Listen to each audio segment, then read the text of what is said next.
सुनने वाले सभी साथियों को मेरा प्यार भरा नमस्कार। आज आप सभी लोगों के समक्ष मैं अपने यूट्यूब चैनल जिसका नाम है मेरे नज़रिए से, जिसमें एहसास जो सबके साझे हैं, इसी के ज़रिए मैं एक कविता पेश करना चाहती हूँ, जो कविता मेरे परम पूज्य पिताजी श्री चिरंजीव डोभाल जी ने लिखी है।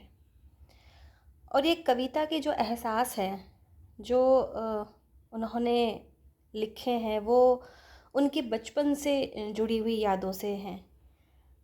पिताजी ने एक काव्य संकलन लिखा है जिसका नाम है एहसासों का अवशेष।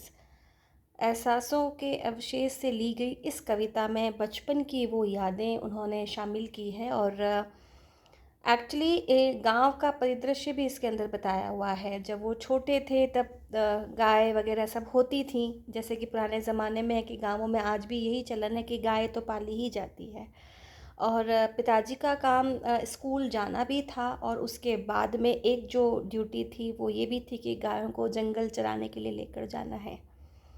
आज हम मेट्रो सिटी के अंदर हैं, अच्छी सुख सुविधाओं के साथ में रह रहे हैं, लेकिन बचपन जो वो उनके साथ बीता है, जंगल में जाना, गाय चराना, तो उस दौरान जो उनके मन में एहसास आते थे, जो भी भाव, उद्गार, शब्द जो भी उनके दिमाग में आए, उन्होंने उनको संचित करके रखा और एक सही समय चुना कि जब वो उन चीज़ों को बाहर लेकर आ पाए। तो वही जो एहसास थे, वो जो भावनाएं थी, वो एक कविता के रूप में आप सब लोगों के समक्ष आई है। और उनकी इसी किताब जिसका नाम है एहसासों के अवशेष, इसी से मैंने ये कविता ली है और आज मैं वो आपको पढ़ के सुनाना चाहती हूँ, जो इस तरह से है। कविता का शीर्षक है मैं ग्वाला। बचपन में जो गीत बनाए चलता फिरता गा लेता था। बचपन में जो गीत बनाए चलता फिरता गा लेता था। कहाँ से लाता तबला पेठी, कंठ से काम चला लेता था। गाय चराने जंगल में जिस दिन भी मैं जाता था, गाय चराने जंगल में जिस दिन भी मैं जाता था, किसी ढूंढ पर बैठ शब्द को सुर देने लग जाता था।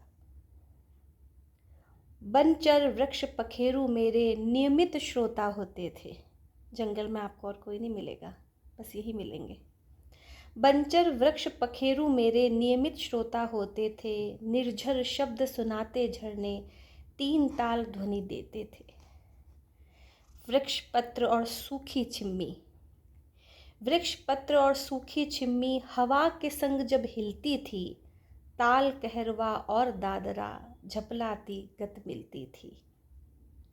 ना तो सरगम से परिचित था, ना तो सरगम से परिचित था, न साजों का था अभ्यास।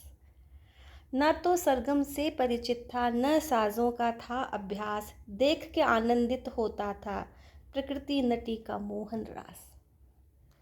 लंबी तानों के प्रवाह से घाटी में प्रतिध्वनि संचार। आप जब पहाड़ों के समक्ष गाते हैं तो आवाज़ वापस टकरा के आपके पास लौटती है। इसी चीज़ को उन्होंने इन कुछ पंक्तियों में बताया है। लंबी तानों के प्रवाह से घाटी में प्रतिध्वनि संचार, और जुगलबंदी में आती तीतर की मीठी टिटकार।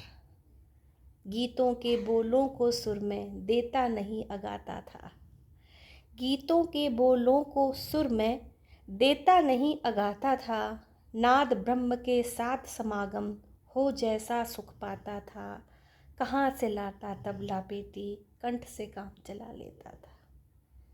ये एक बेहतरीन कविता है जो उनके काव्य संकलन से मैंने ली है और मैंने कोशिश की है कि मैं उनके उद्गारों को आप लोगों तक पहुंचा पाऊँ।